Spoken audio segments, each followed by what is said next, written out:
Shalom, selamat pagi, selamat hari Minggu untuk kita semua.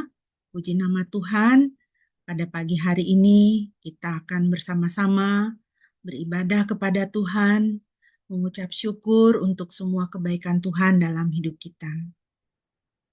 Kita memuji Tuhan karena Tuhan sangat mengasihi kita dan di dalam kehidupan kita, Tuhan sendiri menyatakan dan menunjukkan kepada kita bahwa Tuhan adalah sahabat kita, sehingga kita bisa sangat bergantung, berharap, dan mengandalkan Dia dalam segala keadaan kehidupan kita. Mari kita mengawali ibadah kita pada pagi hari ini dengan menaikkan pujian dari NKB 167, Tuhan Yesus Sahabatku.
Persilakan Bapak Pendeta untuk menthabiskan ibadah kita pada pagi hari. Mari jemaat yang dikasihi oleh Tuhan, kita berdoa dan kita akan menhabiskan ibadah kita. Terima kasih untuk pagi ini Tuhan, kami bersyukur boleh ada di hadirat-Mu untuk memuji, menyembah, dan mengagungkan Engkau. Kiranya nama Tuhan Yesus ditinggikan di tengah-tengah kami, dan kebenaran firman Tuhan boleh disampaikan, sehingga kami semua menjadi semakin dewasa di dalam iman kami kepada Tuhan Yesus. Terima kasih Bapa. Kami akan memulai ibadah ini, biarlah Roh-Mu yang kudus menguasai hati, jiwa, pikiran, roh, dan tubuh kami. Terima kasih Tuhan Yesus. Jemaat yang dikasihi oleh Tuhan, ingatlah senantiasa bahwa pertolongan kita adalah di dalam nama Yahweh, Bapa, Anak, dan Roh Kudus. Kiranya berkat dari Yahweh, Bapa, Anak, dan Roh Kudus menyertai kita semua, mulai saat ini sampai Tuhan Yesus datang kembali. Haleluya.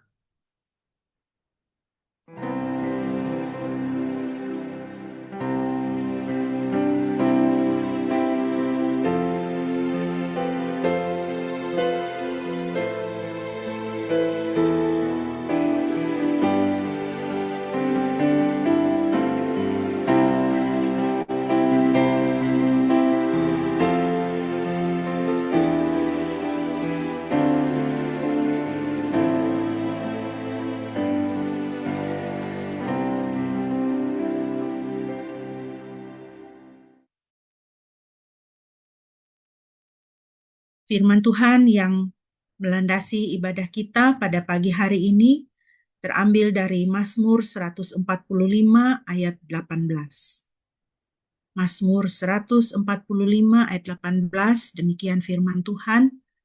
Tuhan dekat pada setiap orang yang berseru kepadanya, pada setiap orang yang berseru kepadanya dalam kesetiaan. Puji nama Tuhan. Bapak Ibu yang dikasihi Tuhan, kita mengucap syukur kepada Tuhan karena Tuhan itu dekat kepada kita yang berseru kepadanya. Biarlah kita senantiasa mengandalkan Tuhan dalam kehidupan kita. Dan Tuhan akan menolong kita, menguatkan pengharapan kita, dan memberikan penghiburan serta sukacita di dalam kehidupan kita. Mari kita memuji Tuhan yang setia, Tuhan yang dekat dalam kehidupan kita, dengan bermazmur dari Mazmur 145 ayat 8 sampai dengan ayat 14. Mazmur 145 ayat 8 sampai dengan ayatnya yang ke-14. Saya akan memimpin pembacaannya bagi kita. Saya mengajak kita semua boleh mengikutinya. Mazmur 145 ayat 8 sampai dengan ayat 14. Mari kita memuji Tuhan. Yahweh pengasih dan penyayang, panjang sabar dan besar, dan kasih setianya besar. Yahweh itu baik bagi semua orang, dan rahmatnya atas semua perbuatannya. Seluruh karyamu akan memujimu ya Yahweh, dan orang-orang kudusmu akan menyanjung engkau. Mereka akan memperkatakan kemuliaan kerajaanmu dan akan memberitakan keperkasaanmu, untuk memberitakan kehebatanmu kepada umat manusia dan kemuliaan kerajaannya yang agung. Kerajaanmu adalah kerajaan yang kekal, dan pemerintahanmu ada pada setiap generasi. Yahweh menopang mereka yang jatuh dan menegakkan kembali semua yang tertunduk. Puji nama Tuhan. Bapak Ibu yang dikasihi Tuhan, firman Tuhan mengingatkan kita bahwa Yahweh itu baik bagi semua orang. Dia pengasih dan penyayang, panjang sabar, dan seluruh karyanya memuji Tuhan. Semua orang-orang kudusnya menyanjung Dia. Mari kita menjadi orang-orang yang terus memuji Tuhan, menyanjung Tuhan dalam hidup kita. Karena besar kasih setianya. Kita akan mempersiapkan diri untuk boleh merenungkan firman Tuhan. Mari kita menaikkan pujian. Mari kita teduhkan hati. Dan kita akan mempersiapkan diri untuk firman Tuhan.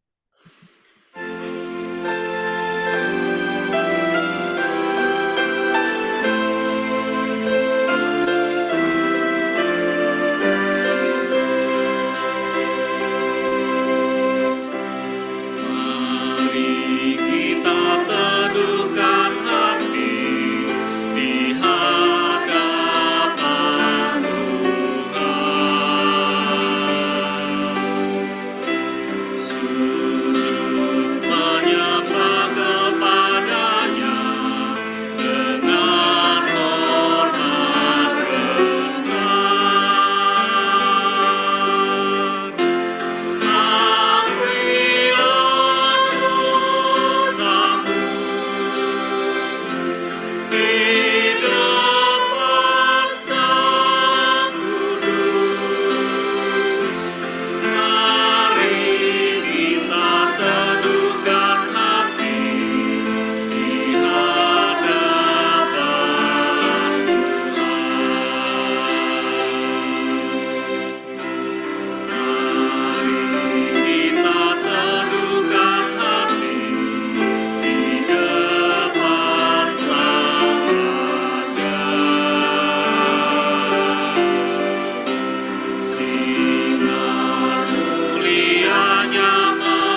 Doa dan perenungan firman Tuhan akan disampaikan oleh hambanya. Mari jemaat yang dikasih Tuhan, kita berdoa sebelum membaca dan merenungkan firman-Nya.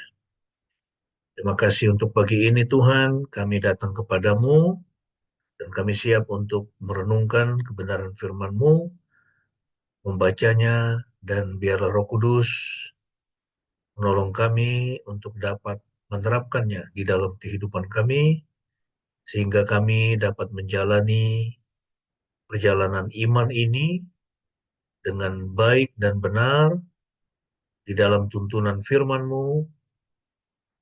Mari Tuhan berkati kami, berkati pembaca dan pemberitaan firman. Dalam nama Tuhan Yesus, kami serahkan waktu ini. Amin. Ya, shalom semua, jemaat yang dikasih oleh Tuhan. Kiranya semua kita dalam keadaan yang baik ya, yang baik dan sehat. Kita akan meneruskan pembahasan kita dari Kisah Para Rasul. 3 minggu lalu ya, 3 minggu lalu kita sudah membahas Kisah Rasul pasal yang ke-5, ayat 1 sampai dengan ayat yang ke-11 ya, itu mengenai Ananias dan Safira yang karena mereka eh, tidak jujur ya, dan mereka berbohong, lalu kemudian sepertinya ada eh, keinginan di dalam hati mereka untuk mendapatkan pengakuan bahwa seolah-olah mereka sudah memberikan semuanya ya dari tanah yang dijual itu, eh, tapi ternyata sebagian itu disembunyikan. Itu yang membuat Tuhan murka ya, padahal sebetulnya Tuhan juga tidak menuntut mereka untuk memberikan 100% ya. Nah, tetapi mereka tidak boleh berdusta ya, itu yang menjadi masalah di dalam Kisah Rasul 5 ayat 1 sampai 11 ya. Jadi mereka mendustai Roh Kudus Tuhan ya, sehingga itu jadi hal yang sangat serius ya di mata Tuhan. Nah, kemudian kita akan membahas ayat 12 ya hari ini sampai dengan ayat yang terakhir dari pasal 5, yaitu ayat 42.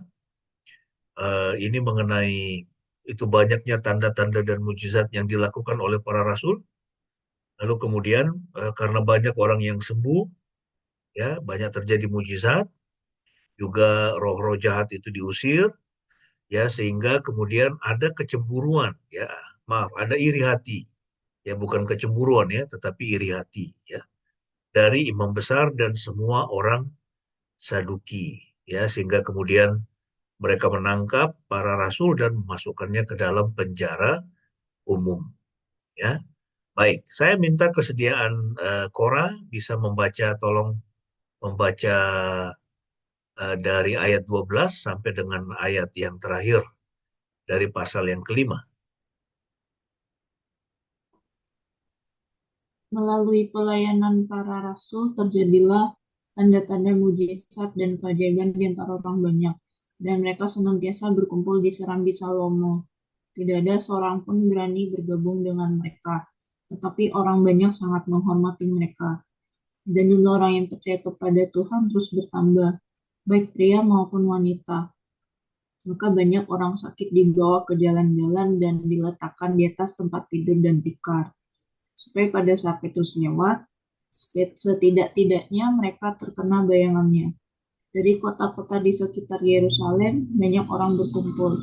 Mereka membawa orang-orang sakit, orang-orang yang disisa oleh roh najis, dan semuanya disembuhkan. Iman besar dan semua orang Saduki yang ada bersamanya dipenuhi dengan iri hati. Mereka menangkap rasul-rasul itu dan memasukkannya ke dalam penjara umum. Namun seorang malaikat Tuhan membuka pintu-pintu penjara itu pada malam hari dan menuntun mereka keluar, lalu berkata, "Pergilah, berdirilah di bait suci, dan beritakanlah segala firman Tuhan ini kepada bangsa itu." Setelah mendengar perkataan itu, mereka masuk ke dalam bait suci sebelum fajar menyingsing dan mengajar di sana. Namun ketika imam besar dan orang-orang yang ada bersamanya datang, mereka mengumpulkan Sanhedrin dan seluruh dewan tua-tua dari bangsa Israel, lalu menyuruh membawa kedua orang itu dari penjara. Ketika tiba di penjara, para pengawal itu tidak menemukan mereka di sana. Mereka kembali dan melaporkan. Katanya, sungguh kami dapati penjara itu terkunci dengan seluruh pengamanan dan para penjaga sedang berdiri di depan pintu. Namun setelah membukanya, kami tidak menemukan seorang pun di dalamnya. Ketika imam besar dan komandan pengawal bait suci serta para imam kepala mendengar perkataan itu, mereka heran, bagaimana mungkin hal ini dapat terjadi. Lalu datanglah seseorang melapor kepada mereka dengan mengatakan, lihatlah, orang-orang yang telah kamu masukkan ke dalam penjara itu, mereka sedang berdiri di bait suci dan mengajar orang banyak. Kemudian komandan dan para pengawal bait suci itu membawa mereka kembali, tetapi tidak dengan kekerasan, karena mereka takut akan orang banyak agar tidak dilempari batu. Setelah membawanya, mereka menyuruhnya berdiri di hadapan Sanhedrin, dan imam besar menanyai mereka, katanya, bukankah kami sudah memerintahkan kepada kamu agar tidak mengajar dalam nama itu? Lihatlah, kamu telah memenuhi Yerusalem. eh, memenuhi Yerusalem dengan ajaranmu dan bermaksud untuk menanggungkan darah orang itu kepada kami. Petrus dan para rasul itu menjawab, kita harus lebih taat kepada Elohim daripada taat kepada manusia. Elohim para leluhur kita telah membangkitkan Yesus. Dialah yang telah kamu bunuh dengan menyalibkannya pada kayu salib. Elohim telah meninggikan dia di sebelah kanannya sebagai penguasa dan juru selamat, untuk memberikan pertobatan kepada Israel dan memberikan pengampunan dosa. Kami adalah saksi dari semua ini, demikian pula Roh Kudus yang telah diberikan Elohim kepada mereka yang mendengarkan dia. Orang-orang yang mendengar hal itu menjadi marah dan berencana untuk membunuh mereka. Seorang dari anggota Sanhedrin, yaitu seorang Farisi bernama Gamaliel, pengajar Taurat yang dihormati oleh semua orang, berdiri dan memerintahkan agar para rasul dibawa keluar untuk Saat bersesat. Lalu ia berkata kepada mereka, hai orang-orang Israel, berhati-hatilah akan apa yang hendak kamu lakukan terhadap orang-orang ini. Sebab sebelum ini pernah muncul Teudas yang berkata bahwa dirinya adalah seorang pemimpin dan mempunyai pengikut kira-kira 400 orang. Tetapi setelah ia dibunuh, maka semua pengikutnya tercerai-berai dan hilang tak berbekas. Sesudah itu, pada waktu sensus penduduk, bangkit pula Yudas orang Galilea yang menarik banyak orang mengikutinya. Tetapi orang ini pun mati dan semua yang telah diyakinkannya tercerai-berai. Maka sekarang aku berkata kepadamu, menjauhlah dari orang-orang itu, dan biarkanlah mereka. Karena jika ajaran itu berasal dari manusia, maka ajaran itu akan lenyap. Namun jika itu berasal dari Elohim, kamu tidak dapat melenyapkannya. Bahkan jangan-jangan kamu didapati sedang menentang Elohim. maka ayat 40 saya teruskan ya.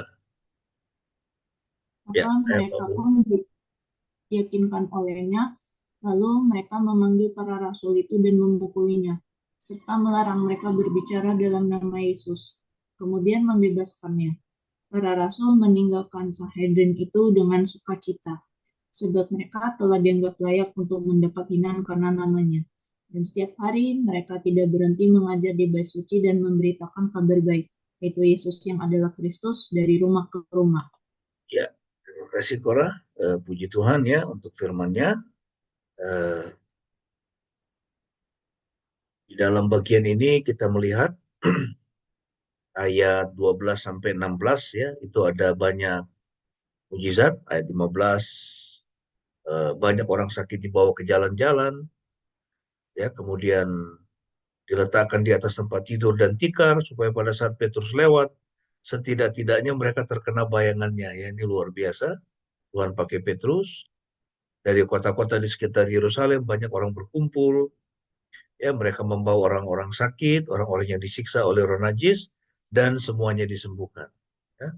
Sebelumnya yang 14 kita melihat jumlah orang percaya kepada Tuhan dikatakan terus bertambah baik pria maupun wanita ya, dan semua kejadian yang luar biasa ini ya, pertambahan jemaat yang sangat cepat ya, itu mengakibatkan iri hati. Ayat 17, imam besar ya dan semua orang Saduki. Nah, orang-orang Saduki ini adalah orang-orang liberal yang tidak percaya kepada kebangkitan, juga tidak percaya kepada hal-hal yang supranatural, ya, tidak percaya keberadaan malaikat. Ya, dikatakan imam besar dan semua orang Saduki yang ada bersamanya dipenuhi dengan iri hati. Ya, nah, kita akan bahas soal iri hati hari ini.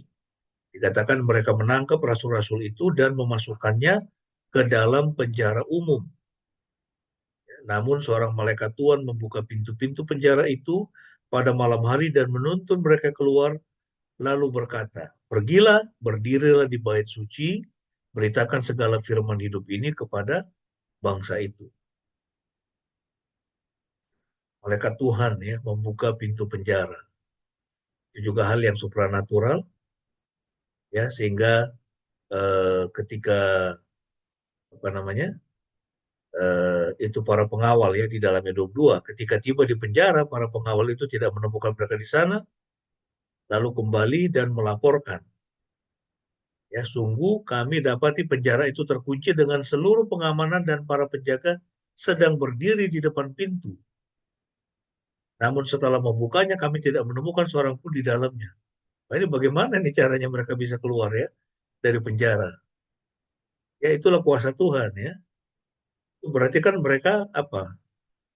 Itu mereka menerobos tembok itu kan? Ya, itu tembok penjara itu diterobos. Ya Tuhan bisa melakukan itu. Ya.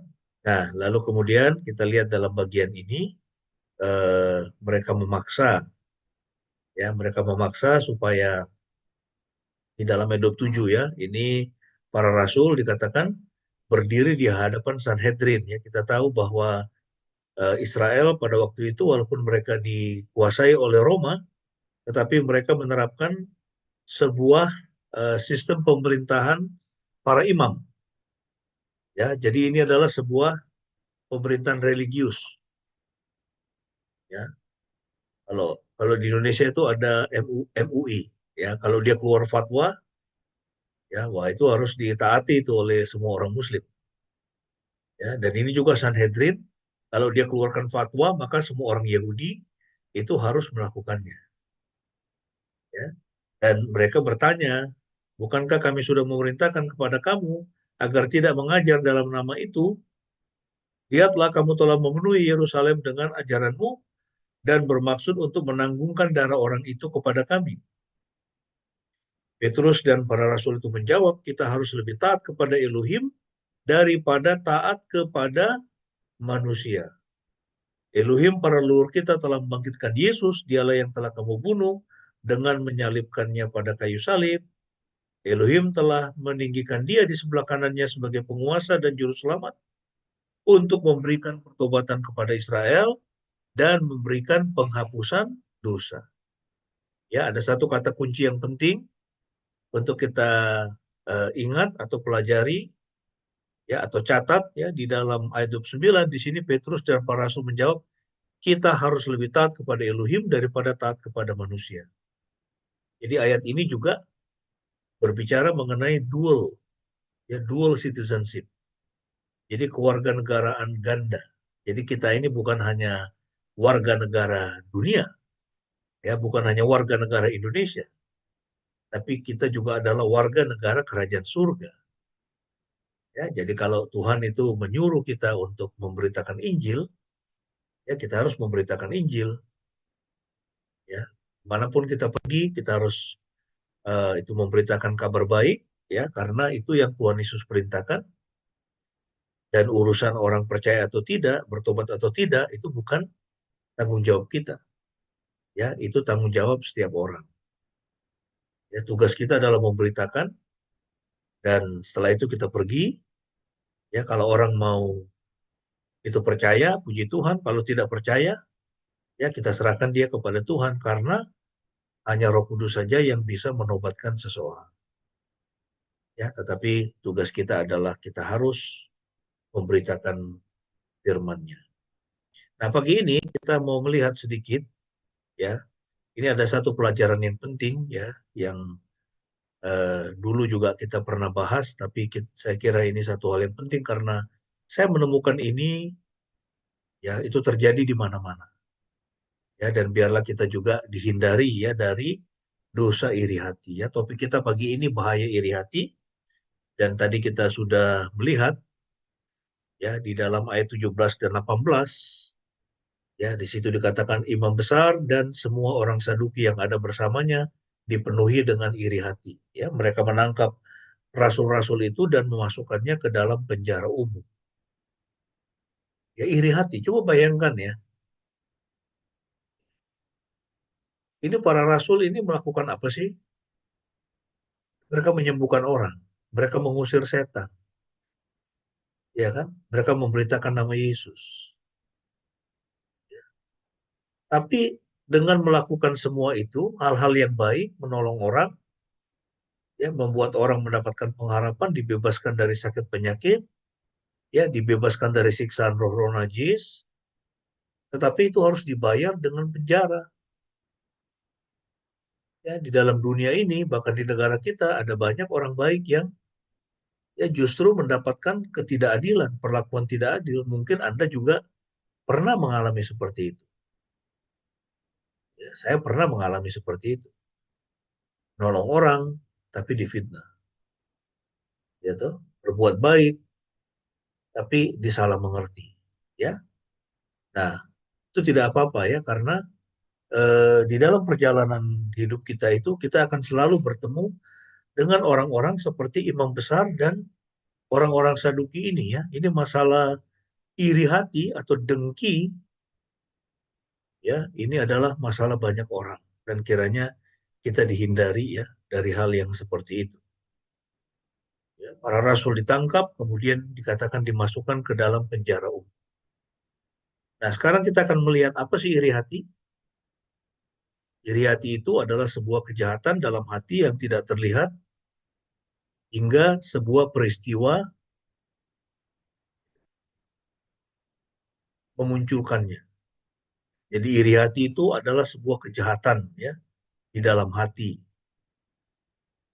ya, dan sering digambarkan sebagai iblis bermata hijau ya, iri hati itu. Misalnya ini dia melihat temannya dapat A plus, ya dia mungkin hanya dapat C atau mungkin B atau D, ya kemudian dia merasa iri hati, ya dia pahit dengan dirinya, ya.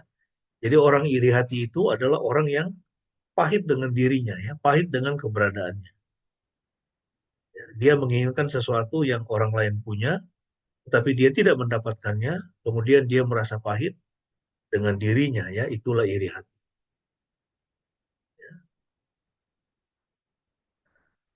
Kita melihat ada yang seperti ini, ya anak yang merasa bahwa itu setelah orang tuanya memiliki eh, itu anak lagi, kemudian dia merasa diabaikan. Oh, ibu saya lebih sayang kepada adik saya. Ya, kita mesti hati-hati ya, Anda yang punya anak, ya lebih dari satu, itu mesti hati-hati. Ya, kita harus eh, bisa menanamkan ya pemahaman di dalam hati setiap anak kita, di dalam pemikirannya ya bahwa semuanya sama ya, semuanya berharga, semuanya dikasihi, tidak ada pembedaan. Ya, kita tidak membeda-bedakan mereka. Ya, jadi itu tidak berarti bahwa kalau misalnya kita punya dua anak, si A dikasih sepeda, si B tidak dikasih sepeda, atau si B harus dikasih sepeda misalnya, tidak mesti seperti itu. Ya, kita orang tua tentu kita tahu ya apa yang menjadi kebutuhan si anak dan kita memenuhi sesuai dengan apa yang menjadi kebutuhan dia, ya tidak semata-mata apa yang menjadi keinginannya dia. Ya, kita sebagai orang tua kita perlu minta hikmat dari Tuhan ya bagaimana cara kita mengasuh anak-anak kita sehingga mereka tidak merasa orang tuanya pilih kasih. Ya, nah ini contohnya ya. Ini si cewek di sebelah kiri pakaiannya sangat sederhana, yang di kanan ya itu pakaiannya cantik ya. Lalu bisa jadi kemudian dia merasa iri hati. Ya, atau ini misalnya ya kita tidak tahu apa yang membuat wanita di sebelah kiri ini kok sepertinya nggak senang Ya, apakah karena itu temannya itu punya handphone yang bagus, atau temannya itu mendapatkan berita yang surprise, ya, yang luar biasa, mungkin dia baru dapat pekerjaan dengan gaji yang tinggi. Nah, sementara ini temannya yang sebelah kiri ini masih nganggur, kita nggak tahu, tetapi ekspresinya menandakan adanya iri hati di situ. Ya. Nah, ini juga ya ada yang berpakaian lebih glamor, lebih bagus, sehingga dua wanita yang di sebelah kiri merasa iri hati, ya dengki. Nah, ini kisah Yusuf, ya bagaimana ayahnya eh, begitu mengasihi dia, kemudian membuatkan dikatakan kalau kita membaca Alkitab ya jubah yang maha indah kepada Yusuf ya sehingga itu saudara-saudaranya yang lain itu mereka semua menjadi iri hati ya 10 saudaranya merasa iri hati ya sehingga nanti yang mereka lakukan adalah mereka itu awalnya coba membunuh ya tapi nggak jadi akhirnya Yusuf itu dijual ya pada pedagang Mesir. Nah, apakah iri hati itu? Yang pertama, perasaan dalam batin kita dalam kaitan dengan kesuksesan orang lain. Ya, itu juga yang dialami para imam kepala dan orang-orang Saduki. Ya, mereka melihat, wah ini para rasul ini sukses. Ya kan? Pengikutnya banyak. Kemudian mujizat luar biasa, namanya lebih terkenal. Ya kan? Bagaimana kita melihat orang yang lebih terkenal dari kita? Ya, kita bisa melihatnya secara positif dalam pengertian, oh ya, mudah-mudahan saya juga punya nasib seperti itu. Gitu. Atau kemudian kita mulai menggosipi orang itu. Ya, nah kita mesti hati-hati ketika berada di atas, ya kan? Ya, baik dalam pekerjaan, nama, ya toh, kemudian uang misalnya, ya bisa jadi ada orang-orang yang tidak senang ya dengan kesuksesan kita. Ya, iri hati itu perasaan dalam batin dalam kaitan dengan kesuksesan orang lain. Yang kedua, iri hati itu adalah sakit ya. Jadi seseorang batinnya merasa sakit. Ya, sakit dalam batin yang Anda rasakan ketika seseorang memiliki apa yang Anda inginkan. Ya, ini anjing yang besar, dia ingin tulang yang lebih besar, tapi nggak dapat. Ini malah si kucing yang dapat tulang lebih besar. Sementara dia hanya dapat tulang yang kecil.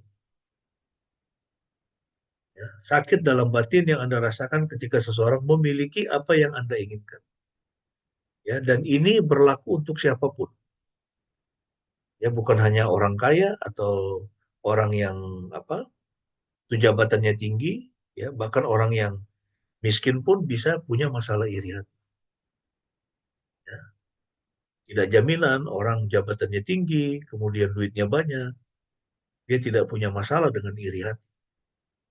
Ya, karena iri hati itu adalah eh, itu itu sebuah kepahitan di dalam diri seseorang dan seringkali ya itu pintu masuknya bahkan sejak masa kecil, bahkan sejak janin dalam kandungan.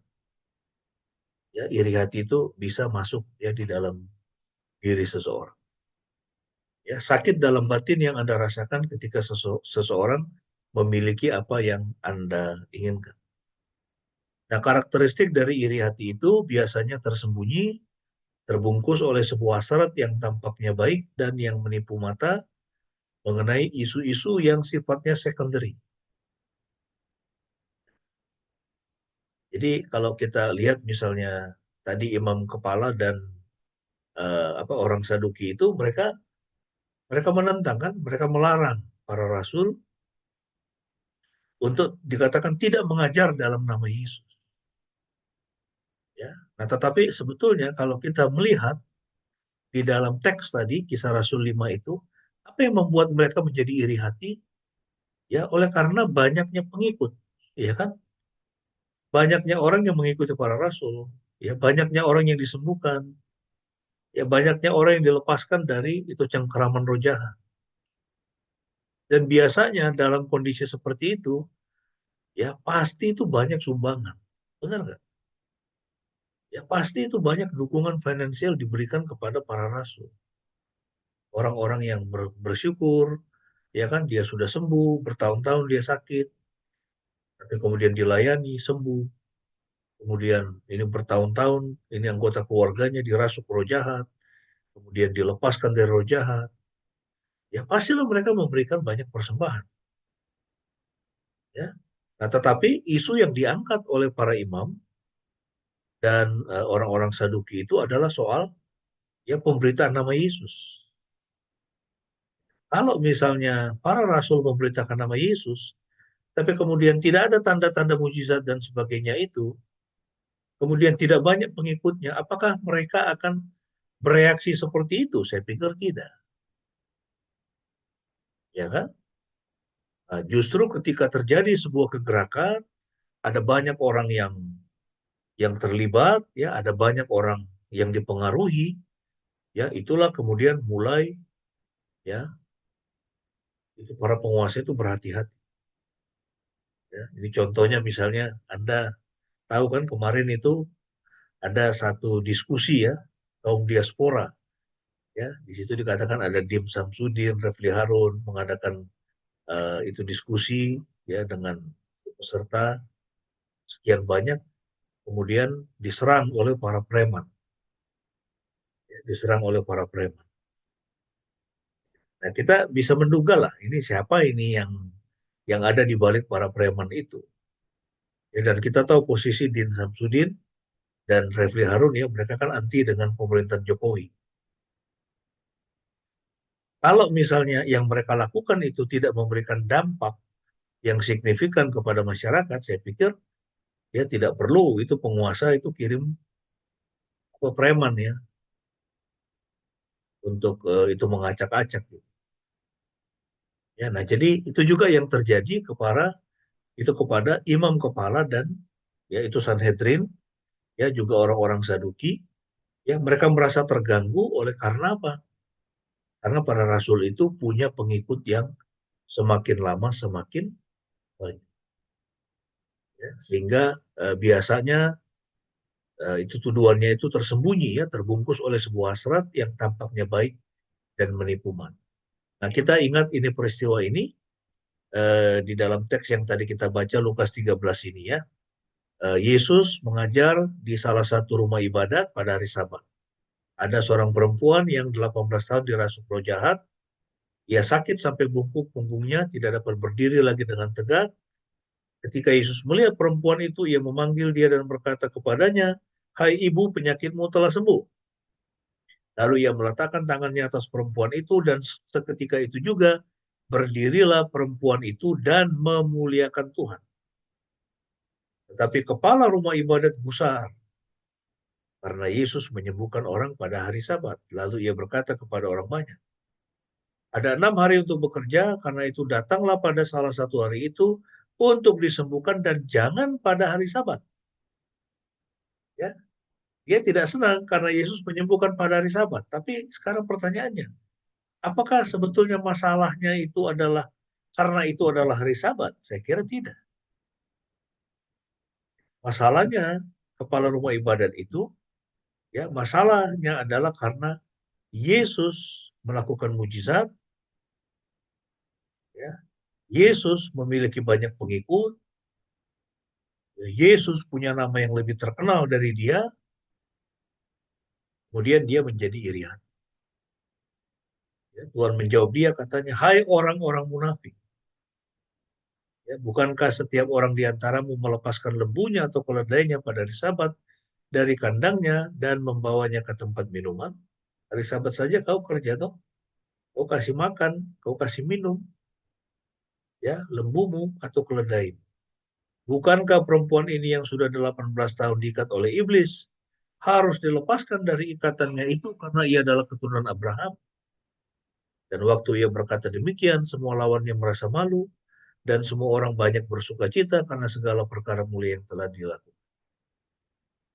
18 tahun perempuan ini diikat oleh roh jahat. Dan engkau mempermasalahkan aku menyembuhkannya pada hari Sabat. Ya, dalam bagian lain Tuhan Yesus mengatakan anak manusia adalah Tuhan atas hari Sabat. Dengan kata lain, dia mau menyatakan bahwa anak manusia itu adalah Tuhan. Tuhan yang menurunkan hukum Taurat. Ya, boleh berbuat baik pada hari Sabat. Ya, tapi kita lihat ini bagaimana imam kepala begitu legalistik sekali. Ya, dalam dunia kita bertemu dengan seperti itu, saudara. Legalis. Orang yang sepertinya dia sangat taat sekali sama hukum, tetapi kemudian tidak memiliki belas kasihan. Ya, kita harus hati-hati dengan orang-orang yang seperti itu. Yang kedua, ya, iri hati itu memiliki kekuatan yang luar biasa untuk menipu kita dalam kaitan dengan motivasi hati kita yang benar. Jadi iri hati itu terkait dengan ya apa yang ada di dalam hati seseorang, apa motivasinya dia. Ya. Dan di dalam gereja Tuhan, iri hati adalah sebuah masalah yang serius antar gereja dan di dalam gereja. Ada gereja-gereja yang saling berebut jemaat, ya kan? Saya dulu pernah melayani di Siabong-Habong, ya antara gereja juga STT. Ya, saya melayani di satu gereja dan STT dengan satu gereja besar yang ada di situ, ya. Saya sebut saja GKLI, Lutheran, Gereja Kristen Lutheran Indonesia dengan HKBP itu pernah perang mereka. Ibu Pendeta pernah cerita itu di Kupang, ya, di NTT. Ya. Antara gereja lokal yang besar di sana dengan gereja baru yang lebih muda, ya. Kemudian itu perang sampai ditangkap dan dimasukkan ke penjara oleh polisi. Bayangkan, saudara. Yang satu menuduh mencuri domba. Yang satu lagi itu mengatakan, ya kami itu melayani dan itu domba-dombamu kurus-kurus. Kemudian dia melihat bahwa di tempat kami itu makanannya itu segar-segar, sehingga mereka bisa lebih gemuk, ya mereka datang ke kandang kami. Ya. Tetapi kalau kita lihat sebetulnya intinya apa di situ? Intinya ada masalah iri hati. Ya, orang-orang tidak senang ya karena jemaatnya semakin berkurang, uangnya juga semakin berkurang. Nah, contoh-contoh iri hati dalam Alkitab ya, kita ingat ini kisah Ishak dan Ismail. Ya, kita tahu bahwa Sarah ya sebetulnya dia punya masalah iri hati. Ya, karena dia melihat bahwa ada kompetitor ya dari anaknya Ishak yaitu Ismail. Ya, sehingga dia menyuruh suaminya Abraham untuk mengusir eh, Hagar ya dengan Ismail. Ayat 9. Pada waktu itu Sarah melihat anak yang dilahirkan Hagar, perempuan Mesir itu bagi Abraham sedang main dengan Ishak anaknya sendiri. Berkatalah Sarah kepada Abraham, usirlah hamba perempuan itu beserta anaknya, sebab anak hamba ini tidak akan menjadi ahli waris bersama-sama dengan anakku Ishak. Ya. Jadi dia mau semua harta Abraham itu ya diberikan kepada Ishak. Tidak ada yang boleh diberikan kepada Ismail. Itu masalah iri hati sudah. Juga egoisme ya kalau kita lihat di situ. Ya, sehingga kemudian Hagar dan Ismail itu diusir. Yang kedua, Yesus dan para pemimpin agama ya tadi kita sudah lihat eh, contoh-contohnya. Ya, ada banyak sekali ya masalah iri hati dari para pemimpin agama terhadap Yesus. Kemudian kisah para pekerja di kebun anggur ya kita ingat itu. Ya, ada masalah iri hati, ada yang eh, dia bekerja dari pagi sampai sore dapat 1 dinar. Ada yang bekerja, jadi katakanlah misalnya dia bekerja 8 jam dapat 1 dinar. Ada yang masuk sejam kemudian bekerja 7 jam 1 dinar. Bekerja 6 jam 1 dinar. Bekerja 2 jam dikasih 1 dinar juga oleh sang tuan. Ya, sehingga kemudian yang bekerja di awal mereka merasa iri hati. Mereka marah protes sama sang tuan. Ya ini kami bekerja seharian dikasih 1 dinar, sementara yang bekerja cuma 2 jam kok juga dikasih 1 dinar. Itu Tuhan bilang, ya kan perjanjian kita di awal adalah 1 jam. Nah sebetulnya di situ Tuhan Yesus sedang berbicara kepada orang Farisi ahli Taurat Karena mereka tidak senang Tuhan Yesus dekat dengan orang berdosa. Jadi Tuhan Yesus melalui perumpamaan itu memberitahukan mereka, ya, mengapa kamu marah ketika aku menyatakan belas kasihanku kepada orang berdosa. Jadi rupanya ada orang-orang legalis, saudara, bahkan di dalam gereja yang tidak senang kalau Tuhan itu menyatakan kebaikannya kepada orang-orang yang terhilang, ya, kepada orang-orang yang berdosa. Ya, kalau misalnya kita melihat, ya, kalau kita melihat Tuhan menyatakan kebaikannya kepada orang lain, mestinya kita bersuka cita. Mengapa? Karena kita tahu Tuhan juga sudah menyatakan kebaikan yang sama kepada kita. Jadi seharusnya kita berbahagia jika melihat ada orang lain yang hidupnya diberkati. Ya, bukannya kemudian kita menjadi iri hati, ya, kita menjadi marah. Ya, ini kisahnya kita tahu saudara-saudara Yusuf, ya. Mereka iri hati kepada Yusuf. Karena Yusuf ini anak kesayangan bapaknya. Ya, pada waktu itu dia masih anak yang paling muda, paling bungsu, kemudian juga mungkin ya Yakub ini melihatnya bahwa Yusuf ini, ya, kalau kita baca Alkitab, dia itu seorang yang jujur. Ya, dia memberitahukan, Alkitab mengatakan dia memberitahukan kejahatan dari saudara-saudaranya kepada ayahnya. Ya, sehingga ayahnya bisa memberikan nasihat. Ayahnya bisa tahu, ya, anak-anaknya yang lain itu seperti apa, dan dia melihat Yusuf ini seorang yang tidak kompromi dengan dosa. Jadi Yakub itu lebih sayang, ya. Yakub itu sayang sekali kepada Yusuf. Ya, tapi kemudian, ya, itu sayang daripada Yakub yang luar biasa kepada Yusuf menimbulkan kecemburuan, ya, sehingga kemudian dia berusaha dibunuh tapi nggak jadi, akhirnya dia dijual. Ya, ini saudara masalah iri hati. Juga ada kisah yaitu murid-murid dari Yohanes Pembaptis. Ya, mereka juga pernah, ya, mereka merasa iri hati. Ayat 25 dari Yohanes. Kemudian timbullah perdebatan antara murid-murid Yohanes dengan orang-orang Yahudi mengenai penahiran. Mereka datang kepada Yohanes dan berkata kepadanya, Rabi, dia yang ada bersama engkau di seberang Yordan, yang engkau ceritakan itu, lihatlah dia sedang membaptis dan semua orang datang kepadanya. Dia sedang membaptis, Yesus sedang membaptis dan semua orang datang kepadanya. Jadi pengikut Yesus jauh lebih banyak daripada pengikut Yohanes, sehingga kemudian murid-murid Yohanes itu merasa iri hati, ada iri hatinya mereka. Kok Yesus yang dibaptis sama guru saya, kok dia lebih terkenal daripada guru saya, daripada guru kami. Ya, tapi Yohanes mengingatkan mereka. Yohanes berkata, tidak seorang pun dapat memperoleh sesuatu kecuali dikaruniakan kepadanya dari surga. Kamu sendiri adalah saksiku saat aku mengatakan, aku bukanlah Mesias, tetapi aku diutus untuk mendahuluinya. Yang memiliki mempelai wanita adalah mempelai pria. Namun sahabat mempelai pria, jadi sahabat mempelai pria itu menggambarkan Yohanes, yang berdiri dan mendengarkannya, sangat bersuka cita karena suara mempelai pria itu. Itulah sukacitaku dan sekarang telah penuh. Dia harus makin bertambah dan aku makin berkurang. Wah, ini luar biasa.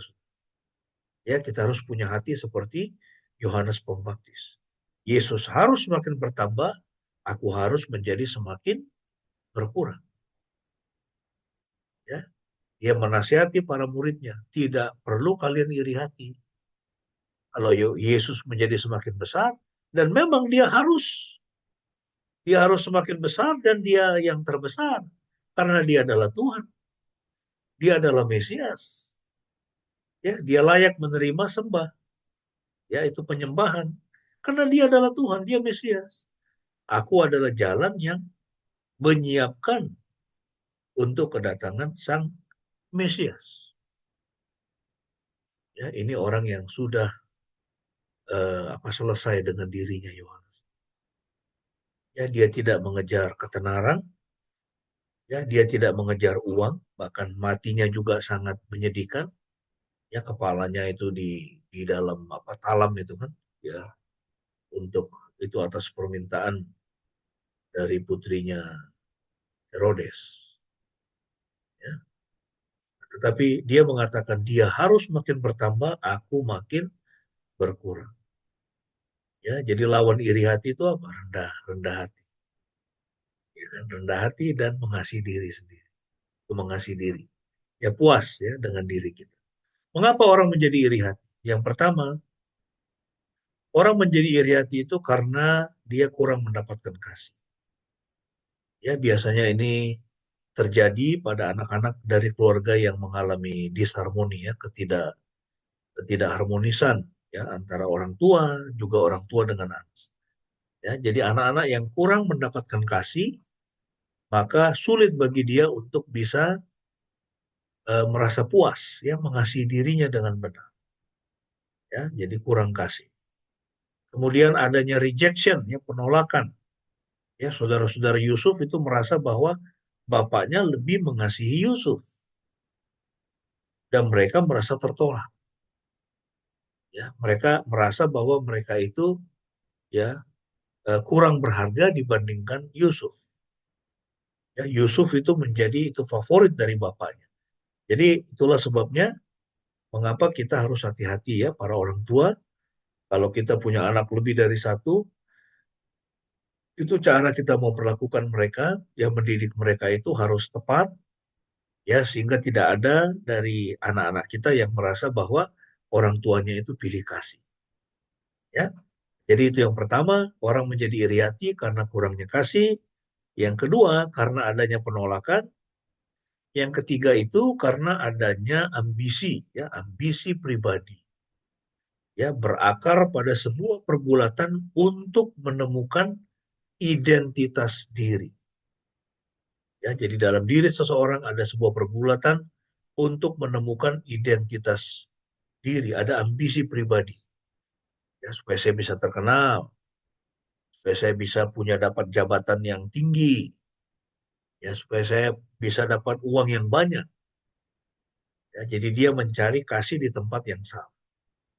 Ya, nah ini hati-hati dengan ambisi yang tidak kudus, saudara. Ya, di mana kita menemukan identitas itu dari banyaknya uang yang bisa kita miliki, dari rumah yang kita miliki, ya, dari jabatan yang kita miliki. Ya, nah itu hati-hati karena eh, kita harus melihat diri kita dari perspektif Tuhan memandang kita, ya. Tuhan memandang kita berharga, berarti, ya, Dia mengasihi kita. Jadi kita tidak boleh merasa eh, itu tertolak, ya. Kita tidak boleh merasa tertolak, ya, di dalam diri kita. Kemudian adanya kepahitan, ya, Kain dan Habel. Kita tahu kisah Kain, ya, Tuhan menolak persembahannya, tapi juga karena motivasi hatinya, ya, dia tidak memberikan persembahan yang terbaik, ya. Kalau kita membaca di dalam kitab Kejadian itu, ya, dia memberikan persembahan ya cuma begitu saja dikatakan, tetapi waktu Habel, ya, dia memberikan persembahan yang terbaik, ya, lemak-lemaknya dikatakan begitu. Ya, sehingga persembahan Habel itu diterima, persembahan Kain ditolak oleh Tuhan. Ya, sehingga Kain kemudian merasakan kepahitan, ya, terhadap diri. Yakobus 3:14-17. Jika kamu menaruh perasaan iri hati dan kamu mementingkan diri sendiri, janganlah kamu memegahkan diri dan janganlah berdusta melawan kebenaran. Itu bukanlah hikmat yang datang dari atas, tetapi dari dunia, dari nafsu manusia, dari setan-setan. Ya. Nah, jadi ini Yakobus memperingatkan kita bahwa perasaan iri hati, ya, perasaan mementingkan diri sendiri itu bukan hikmat dari Tuhan, ya, tetapi dari dunia, dari nafsu manusia, dari setan. Ya, kita harus menjaga hati kita dari yang namanya iri hati. Sebab di mana ada iri hati dan mementingkan diri sendiri, di situ ada kekacauan dan segala macam perbuatan jahat. Wah, ini dia. Ya, iri hati itu, sikap mementingkan diri sendiri itu ya akan menyebabkan apa? Kekacauan dan segala macam perbuatan jahat katanya. Ya toh? Iri hati itu dosa yang sangat berbahaya. Ya, dan dosa iri hati itu berakar dari kepahitan. Ya, itu roh jahat yang sangat kuat. Ya, orang pahit. Ya, dia merasa bahwa Tuhan tidak mengasihinya, Tuhan tidak cukup.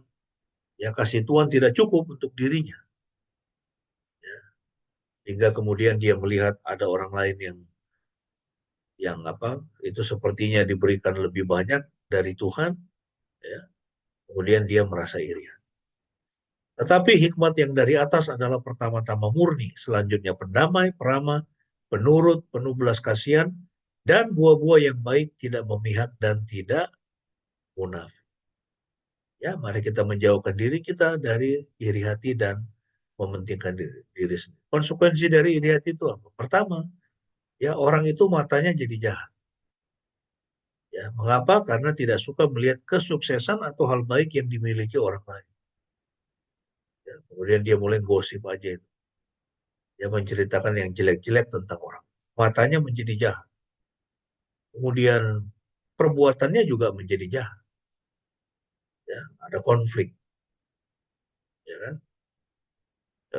Dan ini bahaya, saudara. Masalah iri hati ini bahaya. Anda di tempat kerja itu hati-hati ya.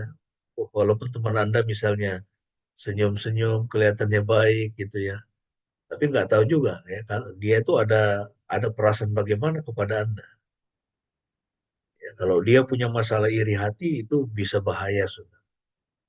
Ya, dan dia memfitnah Anda, menjelek-jelekan Anda kepada bos, ya toh, atau melakukan sesuatu tuh untuk mensabotase pekerjaan Anda, itu bisa.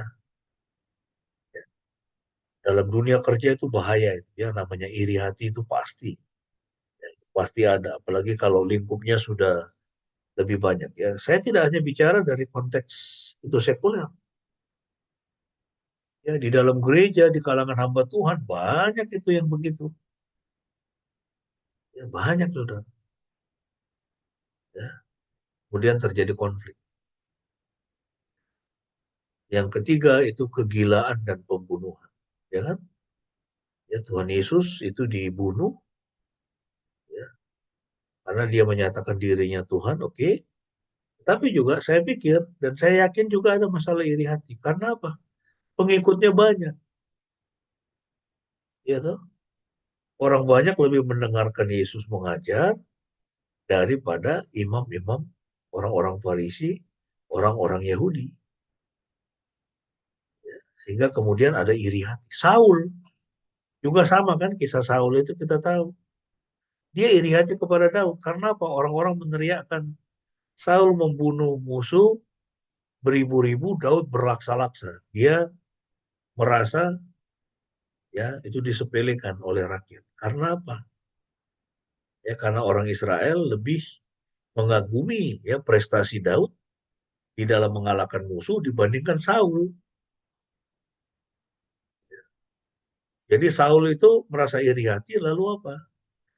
Ya, dia menjadi gila itu kan. Ya, kegilaan dan pembunuhan. Dia berusaha untuk berulang kali untuk membunuh Daud. Tapi gagal terus karena Tuhan melindungi Daud.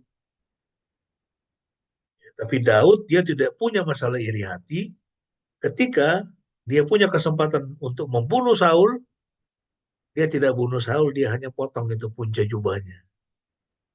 Lalu dia dari kejauhan dia teriak gitu kan, dia kasih tahu Saul, ini lo punca jubahmu ini. Kalau aku mau membunuhmu, aku bisa membunuhmu, tapi aku tidak melakukannya. Dia tidak punya iri hati, dia tidak punya ambisi untuk meraih kekuasaan, untuk menjadi raja, tidak. Ya, jadi Daud dalam hal iri hati dia tidak ada masalah di situ. Ya.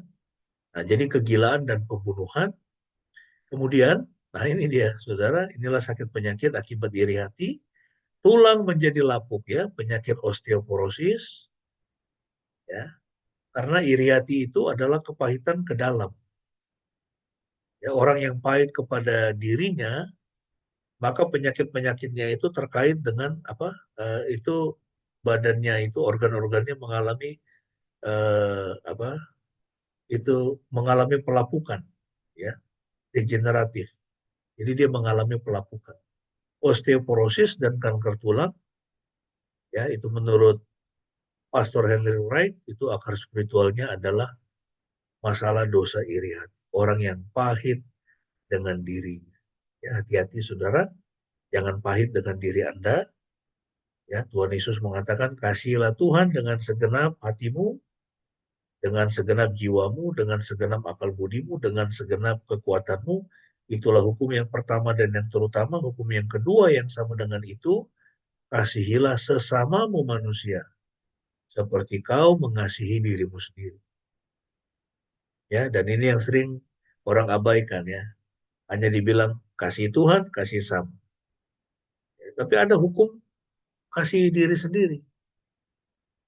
Ya, kita harus mengasihi diri sendiri, kita harus puas dengan diri kita. Kita harus senang, ya, menerima keberadaan kita. Ya, karena Tuhan Yesus sudah mengampuni dosa-dosa kita dan menyelamatkan kita dari dosa. Ya, jadi tulangnya menjadi lapuk, ya. Ini masalah-masalah osteoporosis. Nih, contohnya tulang lapuk itu yang ada di kanan itu, ya, bolong-bolong gitu, ya. Sehingga tulangnya itu gampang patah. Ya, ini hati-hati dengan dosa iri hati. Dan sebagai penutup Amsal 14 ayat 30, firman Tuhan mengatakan, hati yang tenang menyegarkan tubuh, tetapi iri hati membusukkan tulang.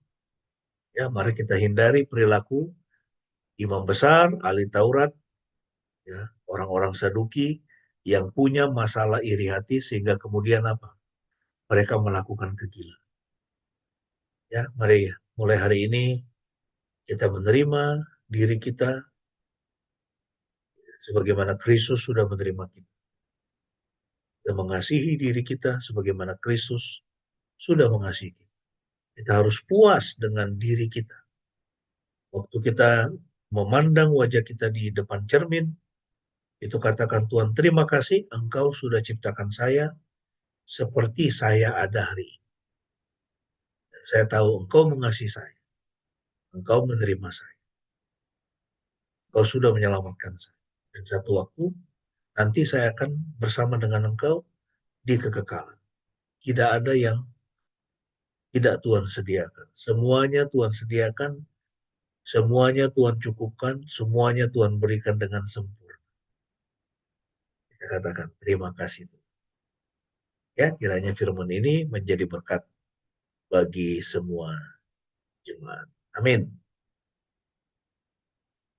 Saya berikan waktu untuk Ibu Pendeta bisa menutup kita di dalam doa, sekaligus menaikkan doa syafaat. Ya, jangan lupa mendoakan eh, adik, ya, kalau tidak salah, ya, dari Bu Metan yang baru operasi, juga kakak. Tuhan Yesus memberkati kita semua.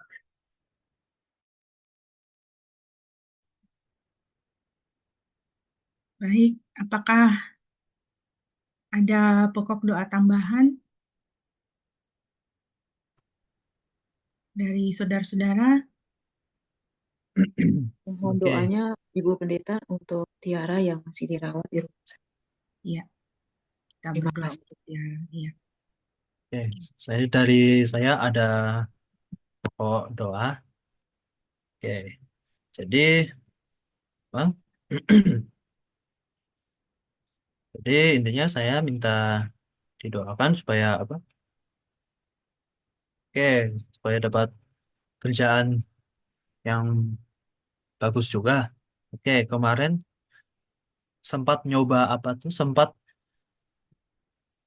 nyoba ngisi formulir atau pendaftaran Sunbird Cloud Hiring Customer Service lewat Google Form, ya. Ya, semoga bisa keterima gitu ya. Iya, Oke, nah itu yang pertama soal kerjaan. Dan yang kedua, kita terus doakan buat si Dion supaya Tuhan memberkati dia Iya, dari kehidupannya, perkuliahannya, dan apapun lah itu. Itu saja dari saya. Sekian dan terima kasih. baik.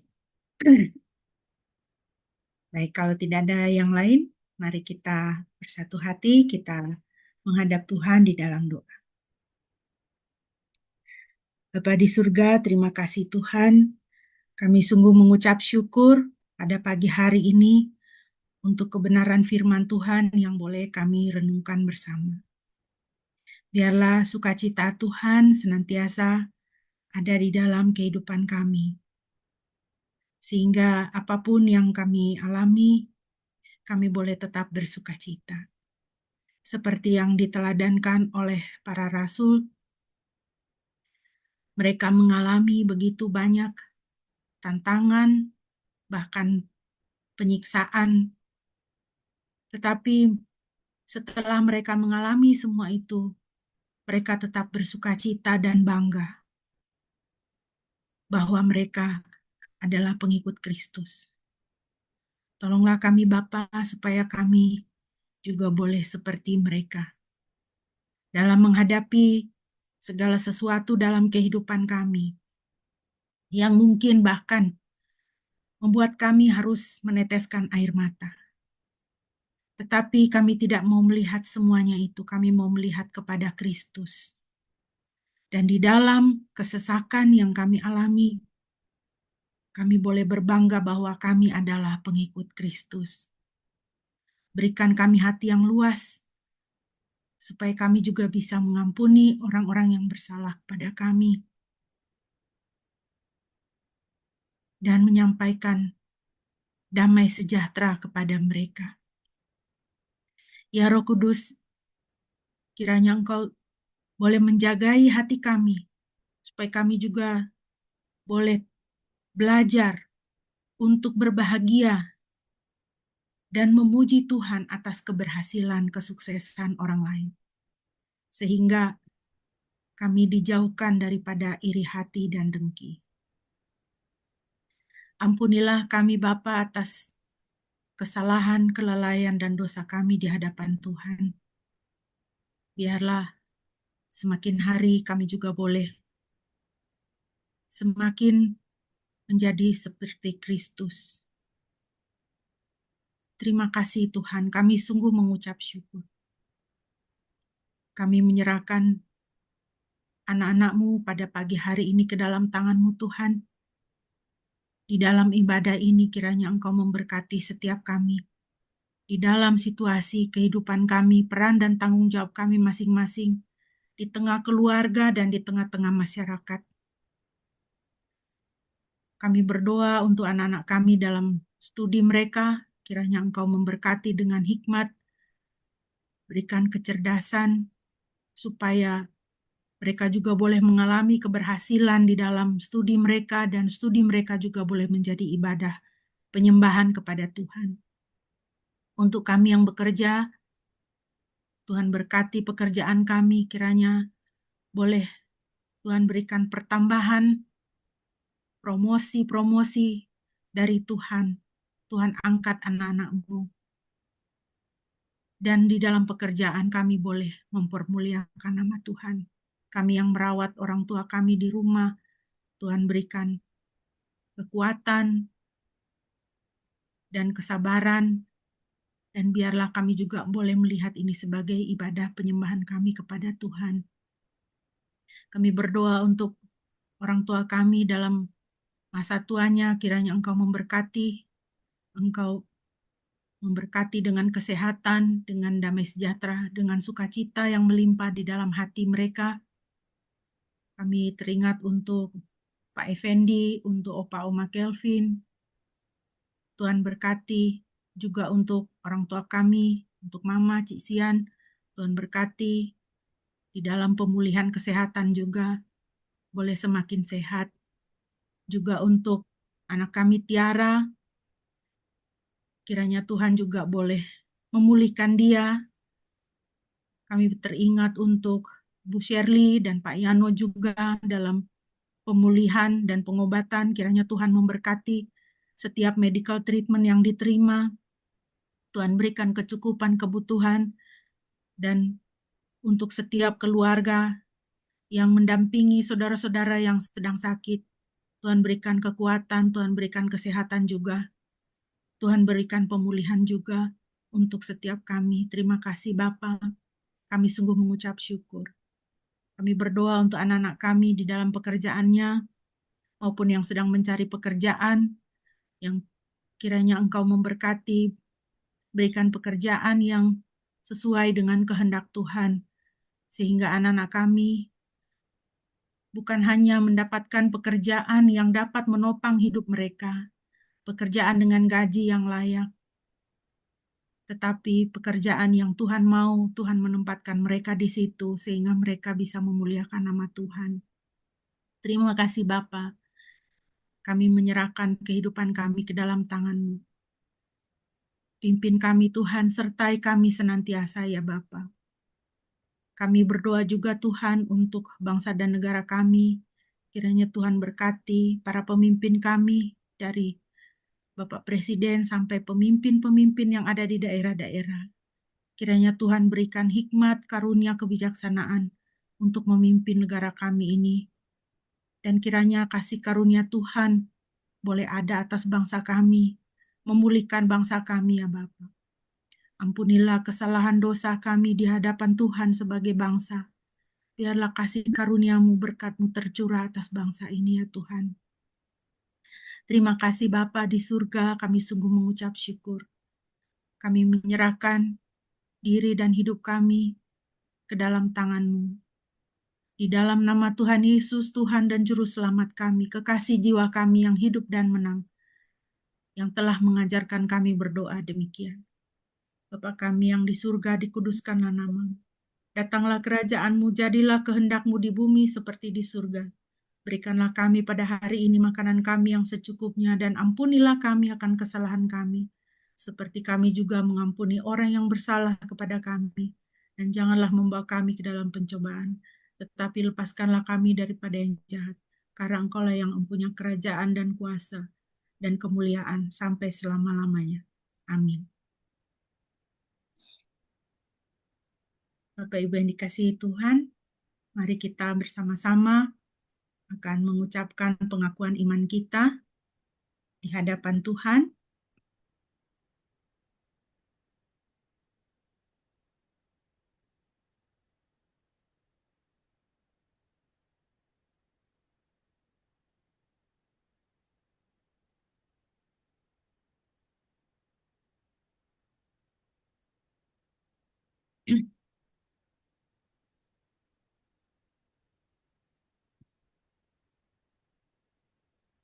Mari kita mengucapkan pengakuan iman kita di hadapan Tuhan, dan sesama marilah kita berkata demikian.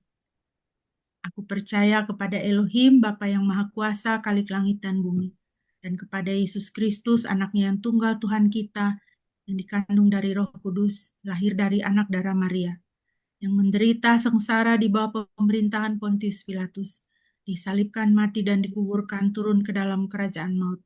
Pada hari yang ketiga bangkit pula dari antara orang mati, naik ke sorga, duduk di sebelah kanan Elohim, Bapa yang Maha Kuasa. Dan dari sana Ia akan datang untuk menghakimi orang yang hidup dan yang mati. Aku percaya kepada Roh Kudus, gereja yang kudus dan am, persekutuan orang kudus, pengampunan dosa, kebangkitan tubuh, dan hidup yang kekal. Amin.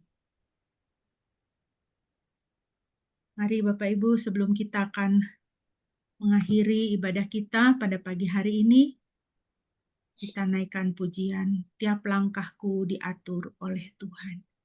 Dan kita akan menerima berkat.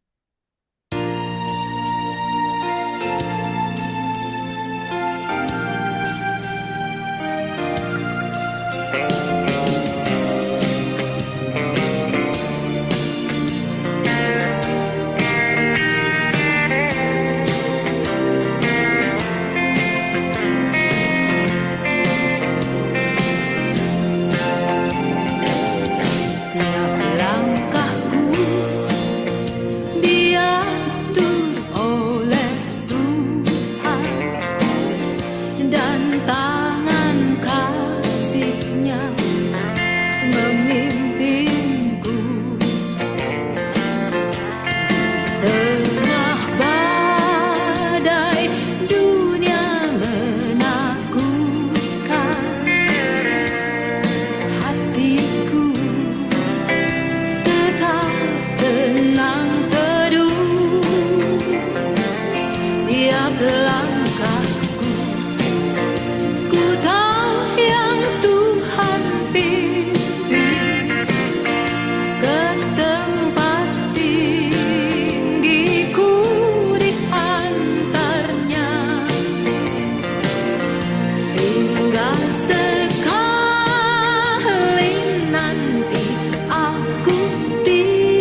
berjalan, ikuti langkahnya. Di waktu imanku mulai goyah, dan bila jalanku hampir sesat, ku pandang Tuhanku penebus dosa. Ku teguh sebab Dia dekat.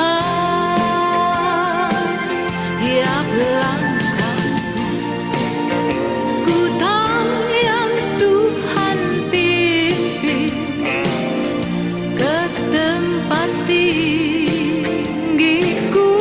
diantarnya, hingga sekali nanti aku tiba di rumah Bapa surga yang bakal. Di dalam Tuhan saja harapanku, sebab di tangannya sejahtera. Bukannya Yerusalem yang baru, kota Allah suci mulia.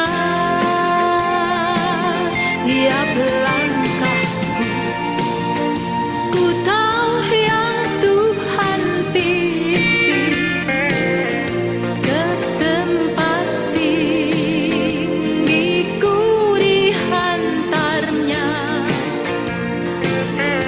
hingga sekali nanti aku tiba di rumah Bapa surga yang bakal. Di rumah Bapa surga yang bakal.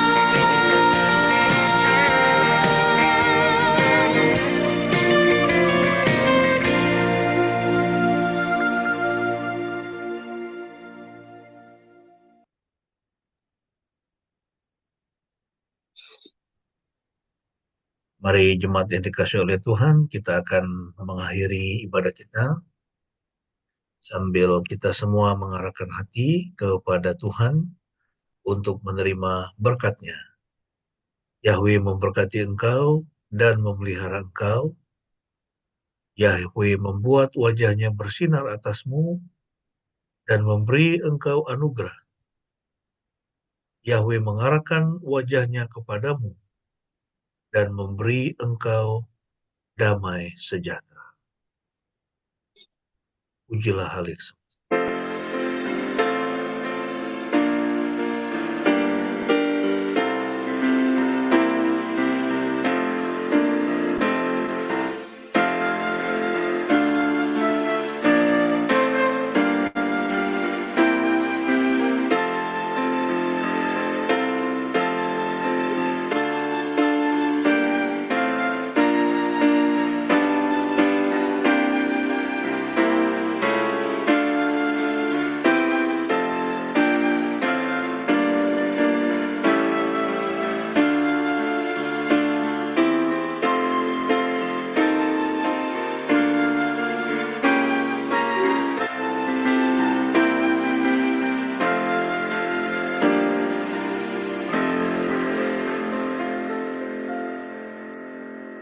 Amin. Mari kita bersaat teduh.